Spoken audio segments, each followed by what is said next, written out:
Welcome to the Trucking Risk and Insurance Podcast. Joel, welcome to the Trucking Risk and Insurance Podcast. How have you been, my friend? Chris and John, I'm doing well, my friend. I'm doing fantastic. I'm very much excited to be here, and I appreciate you having me. And for those that don't know, I'm Joel LaCoursiere of Paradigm Ticket Defense, which specializes in CVOR defense. I've drawn upon my former police career that it's lent well, and it's been a unique couple of years. It's been a unique experience these last couple of years. With I can just imagine. All right. You were, tongue-tied. While you were off camera, you got talking about court. I mean, as a paralegal, I got to believe that you spend an awful lot of time in court defending trucking companies with their CVOR violations. How has that been going for you?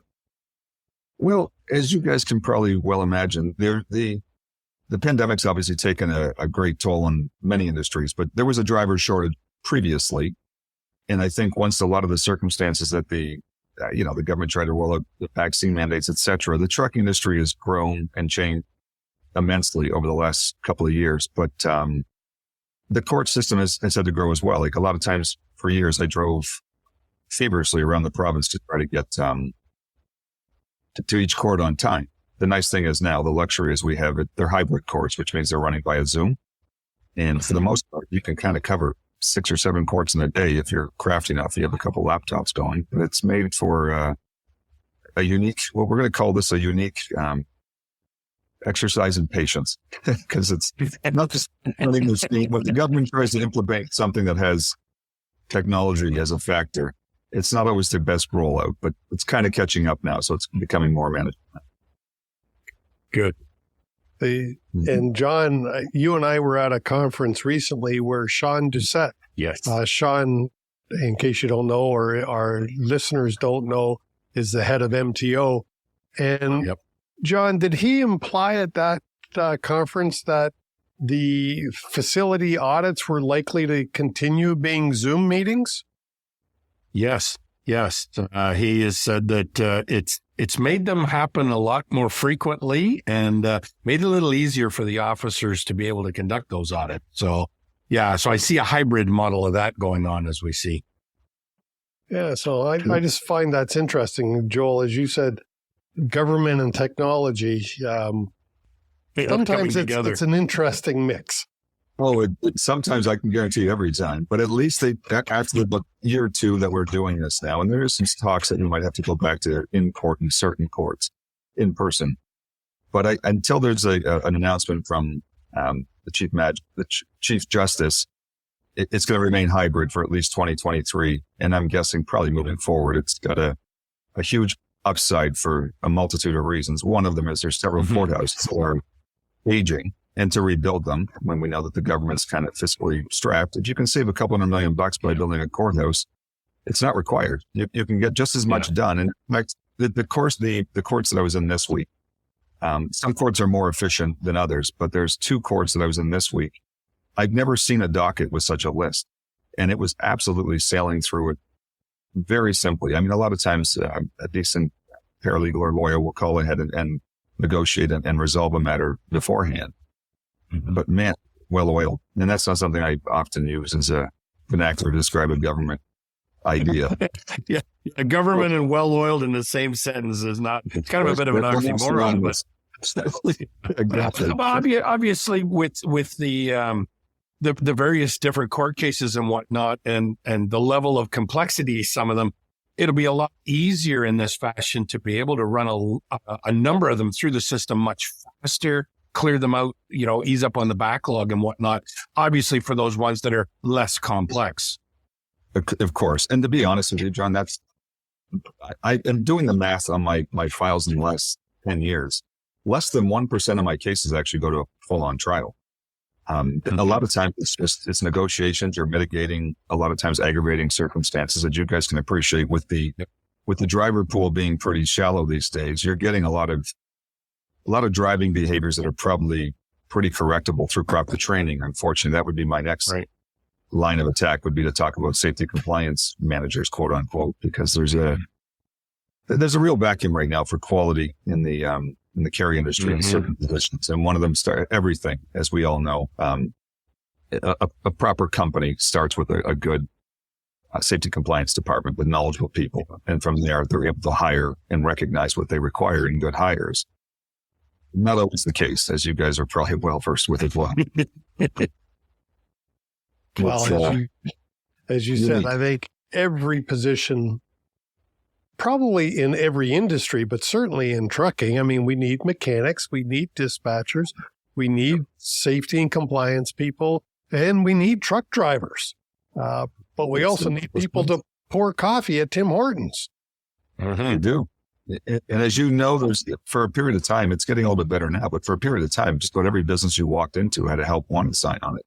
And the trucking industry certainly was not exempt to those sorts of rules, but it's a lot of catch up to do. To be fully honest, there's a lot of carriers that are looking for representation, but the first thing I do is interview the person that they've put forward, which is safety compliance departments. And a lot of times I'm just finding it's a quick conversation, because if I don't have that liaison within a company, I have to not only be the educator, the onus is on me to be a lot of other things. And it makes it difficult and quite frankly not worthwhile. So even if they're willing to pay the money, and occasionally you want to give somebody a chance, but invariably more than not, it proves to be exactly what your intuition was telling you from the onset. Steer clear. Yeah. Joel, when we last talked a few weeks back, you were on a rant, and this is why I wanted to have you back on the show. Well, because you had we'll say a burr under your saddle. Well, I'm a passionate guy. When I get a topic that needs to be refreshingly spoken about, I usually come up with some good adjectives. But I mean, I know what you're speaking about, and that was a horrific.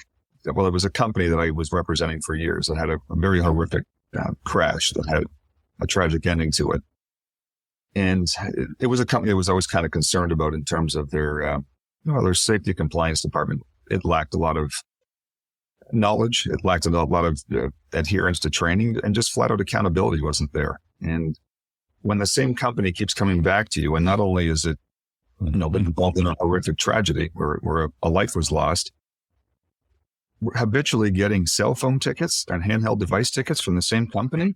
This tells me that nothing is resonating from these lessons. It's just, it's in one ear out the other. And I can't in good faith go to court for companies that do not figure things out. There's you can learn it several ways in life. If you don't learn something from a hard lesson, it doesn't matter. There's sometimes irredeemable. So this company, obviously I no longer work with, but I just thought the audacity. I thought, you guys, you know what I used to do for a living. And it's not that I was super militant, a police officer, but in the same token, you want to prevent things from happening in the first place. And then the company goes through something like, when there's been no lesson learned, you're on your own.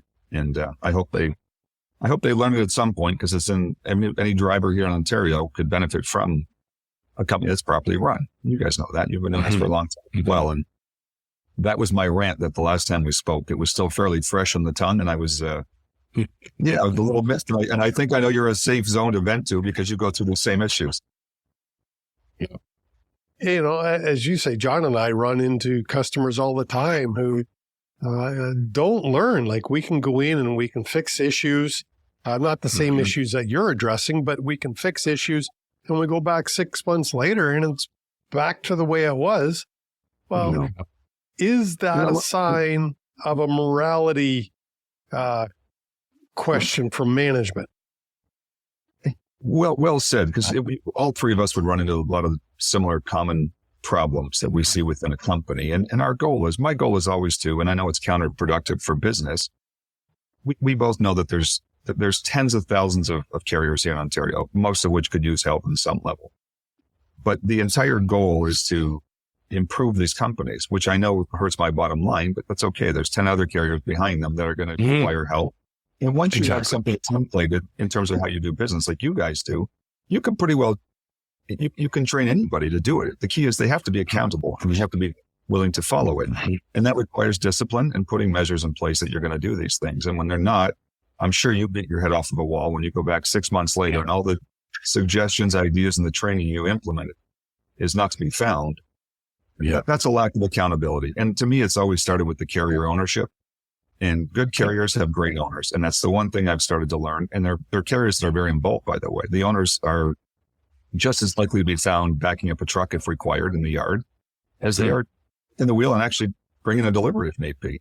That's the dedication. And that's what I like to work for and companies I like to work with. It's just unfortunate. They seem to be getting fewer and farther between. The ones that are established, not a problem. These newer companies that are popping up, I wouldn't lend them a skateboard, let alone an 18-wheeler, but welcome to life. Yeah. I think we could all agree that a great success story for each one of us is working with a client, helping them to improve. They take it upon themselves to own those responsibilities. They no longer have those issues. They have full control. They're fully accountable, and they no longer need us, the three of us. They no longer need us because they've managed to put things in place, put people in place, and it's successful. And I'm quite happy to have that success story because, as you said, Joel, there's 10 other clients lining up at the door that are screaming for my assistance, right? So, and that just kind of throws everything off.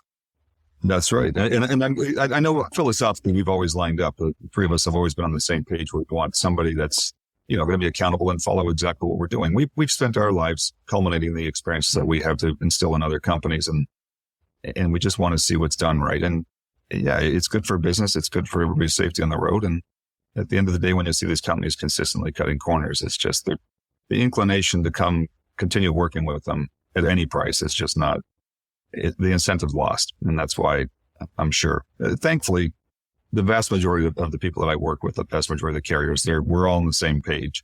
It's just when the phone rings and I've been referred by so-and-so, can you look after our carrier? Well, I've got a lot of precursory questions that I now run through. And it's not just a matter of looking at their level 2 and seeing what their overall violation rate is and historically where their problems lie. I want to know what's been put in place since these problems that are on your abstract have come to light, and who are you working with? Because the term the third party consultant, that's another branch. If you want me to go down, we can. But there's a lot of safety consultants. Go for it.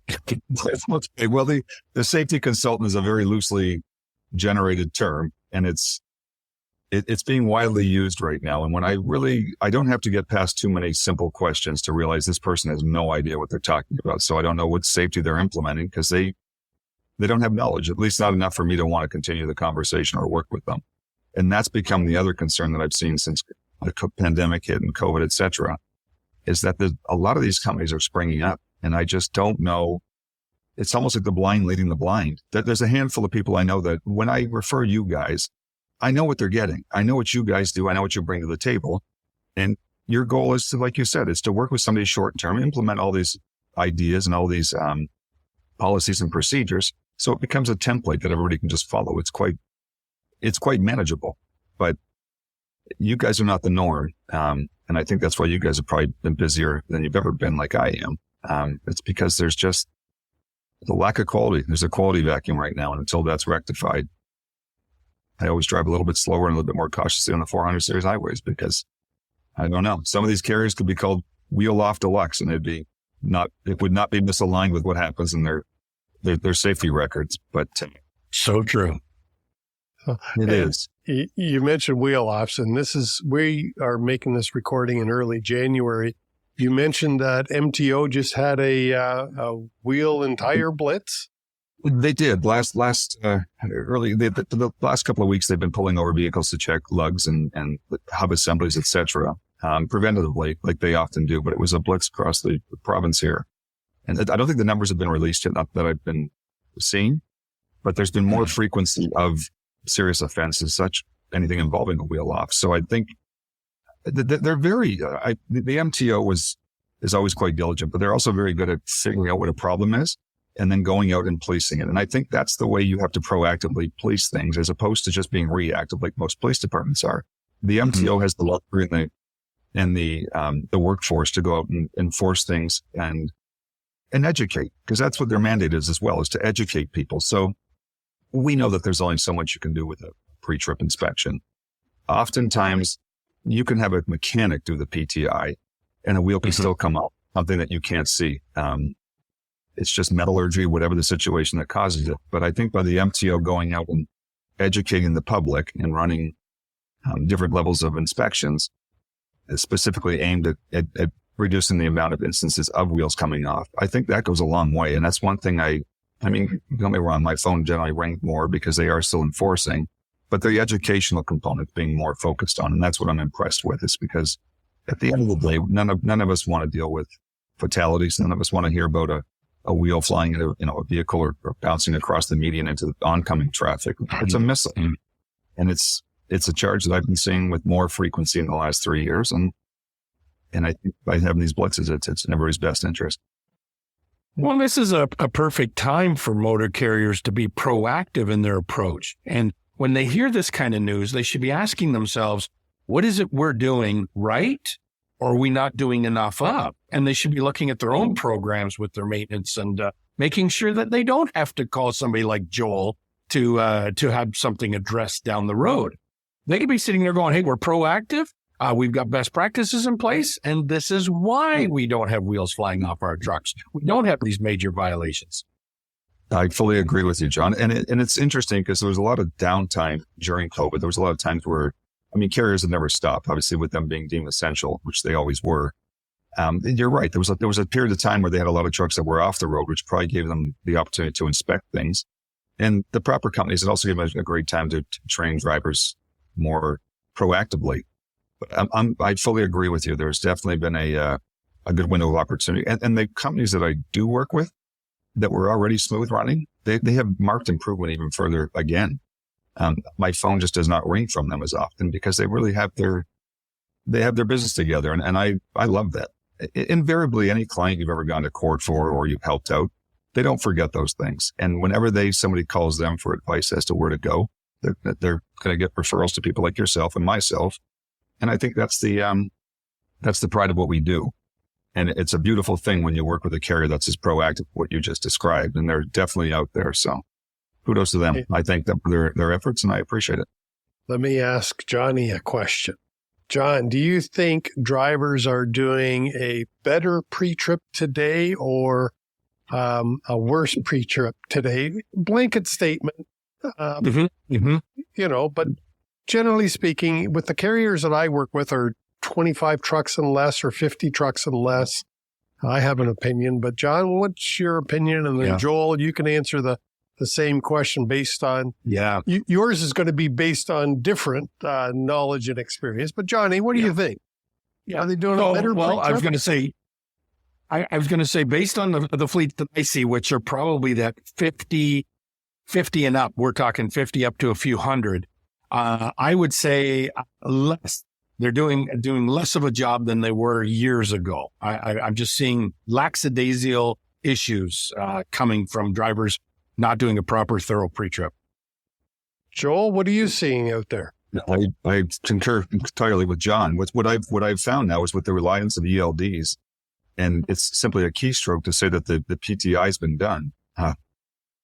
There's no question I've seen an uptick in log-related offenses, and some of which is for entering inaccurate information. Some of these ELDs, they're not programming some of the things that they ought to be. But there's also just the simplicity of just being able to say it's been completed when in fact it probably hasn't been. The proper companies are doing a better job, I would think. Some of the ones that are, like John mentioned, the 50 carriers got one carrier that's got 1,400 trucks. But there's no question there's been it's a little simpler now to simply not walk around with a clipboard like the old days where you had a PTI that was paper and you had to sign off pen and paper. The keystroke has made it a lot easier. And I think with that, the companies that are likely to slack are, and that's where I'm getting an uptick in some of these log related offenses, all of which carry CVOR points ranging from 2 to 5, depending on what the charge is. But there's hundreds of them to write. And I'm seeing quite a bouquet from certain companies. So John's not wrong. He's definitely onto it. Well, I think PTI generally. So tell us, Chris, what is your opinion, Chris? We want to hear yours first before you go too far. I was going to say, I think generally PTI has gotten worse. The drivers aren't doing the vehicle inspection. I got a question for Joel related to that, though. Have you seen logbook tickets or ELD tickets related to the inspection because you must see a lot of tickets is what I'm thinking. And I got 2 questions about ELDs and tickets that I just thought of. Shit. I just swore too. But are you seeing, you mentioned more logbook violations. What types of logbook or ELD violations are you seeing? Well, what's interesting is before I used to get many charges for minor defect or major defect or brakes being out of adjustment. And it was usually just a solitary ticket. But now I'm seeing that there's a presumption that you didn't do your PTI, which is why you didn't catch these major defects that I'm speaking of. And they're writing both tickets. And sometimes, I had a driver last week for a carrier. There was 9 tickets between the carrier and the driver. 6 of the 9 were related to the company not checking and ensuring that the daily inspection report's been done. And for the driver, once they have a foot in the door with a defect, they just assume that the PTI process was not done. And I'd be hard pressed to argue with what John said earlier. He's probably right. They're just not doing it. When you have the ability to get into a truck and turn the vehicle on, let it warm up, and which was the opportune time, obviously, to do a PTI. It's a keystroke. The vehicle's already running. You just have to click whether or not the PTI has been done. You have to fill in, of course, the applicable information with the vehicle and the plate number and the mileage, etc. But a lot of these tickets are being given in tandem before when they were standalone in the past. And that's where they're becoming, it's not uncommon for a driver to have a vehicle stop now where the driver's got, $2,000 to $2,500 in tickets on the driver. And then you have the same replicated for the company, all of which revolves around the potential of a pre-trip inspection not being done properly. And it's a common situation. And a lot of these tickets are very damaging. 2 to 5 CVOR points. Nobody wants to eat that. Yeah. Well, I was going to say, Chris and I have talked many, many times in the past about how this could be prevented, and we're strong believers in a particular pay compensation package, where let's get these drivers on an hourly or salary basis and make sure that they feel compensated for doing that vehicle inspection. Because I think a lot of them right now, no, I'm not paid to do that. I'm paid to drive the truck and get miles because I'm paid by the mile. So if the truck ain't turning, I ain't getting paid. So change that pay model. And I think we can change the mindset of some of these drivers and we could get a better vehicle inspection done. I like that you mentioned this because as you guys historically known, a lot of these carriers, they have incentive programs and sometimes it's a $50 Tim's card. Sometimes it's extra cash in your pocket. Sometimes it's a bonus structure at work, like you just suggested. And I think if you have to indoctrinate the culture of a company with incentives like that, not a problem. Once you put it in place, the wheels in motion will happen. And I think it becomes ingrained. And you don't have to pull the incentive program. I think you have a good driver. You pay peanut to get monkeys. You have a good driver. I think you need to compensate them these days because if you don't, they're going to go elsewhere where compensation would be greater. They're driving trucks in certain routes. They've been doing it a long time. And for many cases, they've been driving for a decade longer. But I think once they become ingrained, they're going to be, as you know, the allegiance to stay with the company is not as great as it once was because there's a lot of signing bonuses now for certain companies and there's a lot of poaching going on. But I think as long as you have a good incentive program in place and you have a good fleet that's well maintained, it's a lot easier for a driver. And sometimes that's plenty, but you have to reward the people that are, keeping the company afloat as well. And I think the incentive program is brilliant. Yeah. Hey, and I've got the audience will love this one because Joel, you don't know this question's coming at you. But it's one of the questions that I've been on a rant for a long time, and I want your opinion whether I'm barking up the wrong tree or not, because I've been told I am. It revolves around personal conveyance in the States, Canadian drivers using PC, as it's called, and then crossing the border, and I've been told receiving tickets here in Ontario for what is a legal use of personal conveyance in the States, and then they come across into Ontario and receive a ticket. Have you seen any of these? To be honest, I don't. I don't know what we're speaking of. It's news to me. What is the personal conveyance? We call it personal. You're gonna have to edit this word, obviously. Well, no, because we call it in Ontario personal use, and personal use is off duty. Right. Personal conveyance is the American version of it, except for in the States, you can have a trailer and it can be loaded. So it doesn't meet our definition of personal use.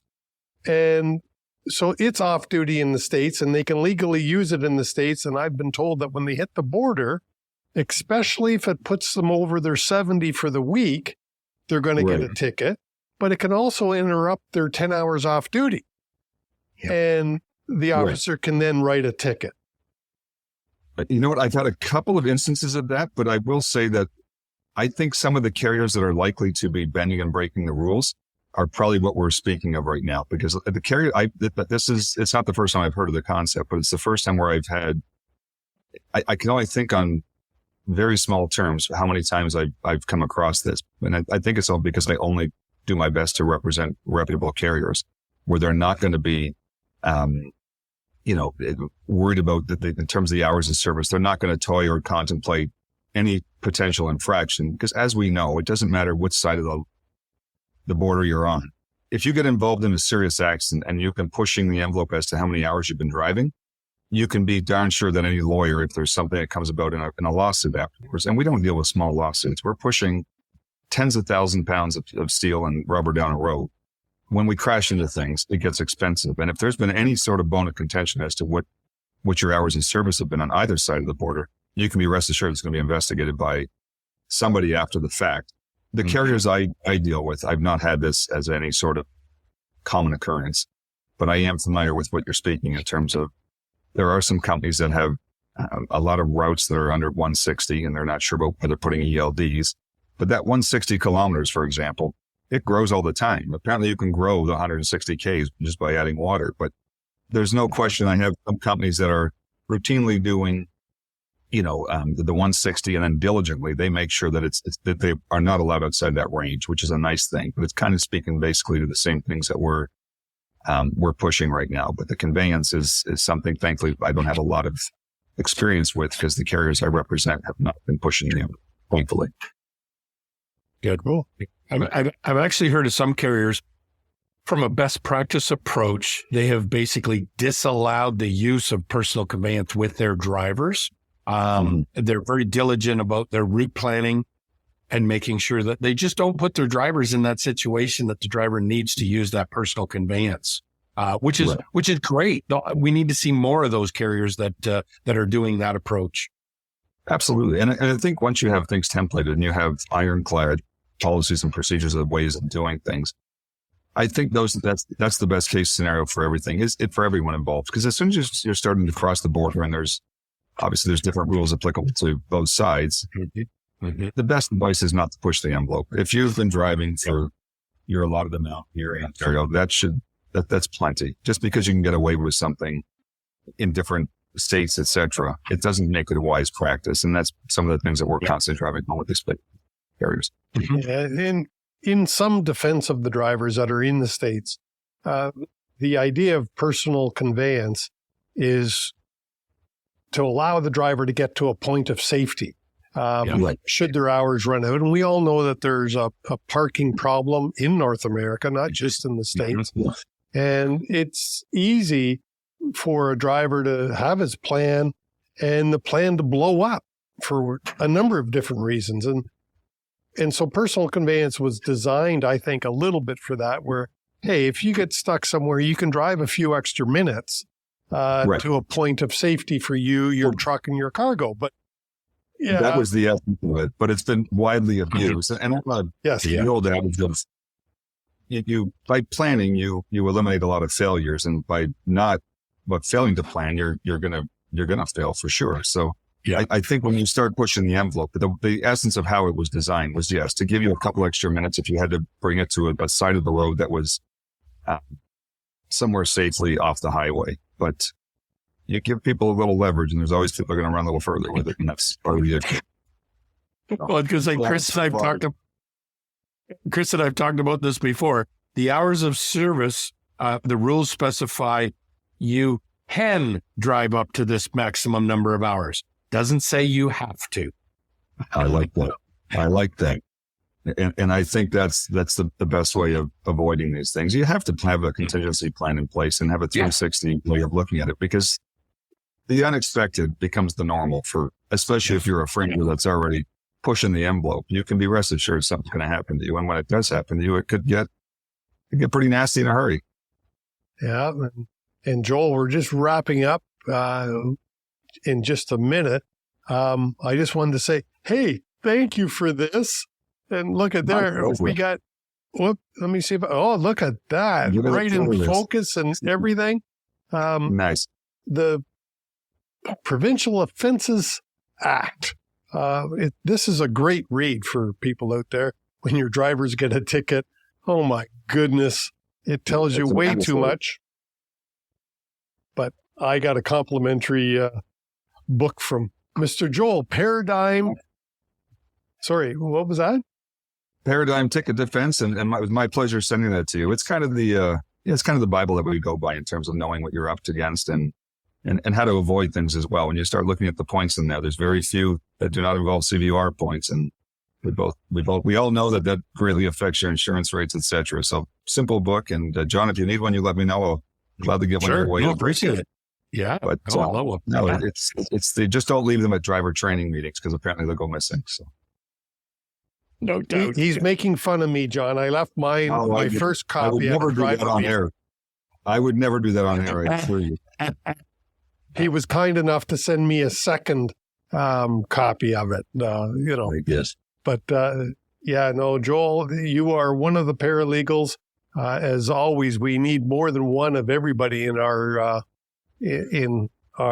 kitty. How would you say that? In our bank, and you are one of two that I frequently recommend. And I appreciate that. And likewise, you guys are excellent at what you do. You guys have been in the industry a long time when it comes to safety compliance. There's those in the know and there's those that are not in the know. You guys have always been in the know, and you're continuously learning, as we all are with any craft we have. But I know we have our standards in place and we don't waver from them. And our job is just to make things a little safer. And if we all did that, I think everything would be far safer. So I thank you for the opportunity. We all go home at night safely. Yeah, absolutely. I agree. That's the name of the game. But I certainly appreciate the time here, gentlemen. And as always, it's a pleasure speaking to you both. Well, thanks, Joel. Paradigm Ticket Defense. Joel's contact info is in the show notes down below. Thanks, Joel.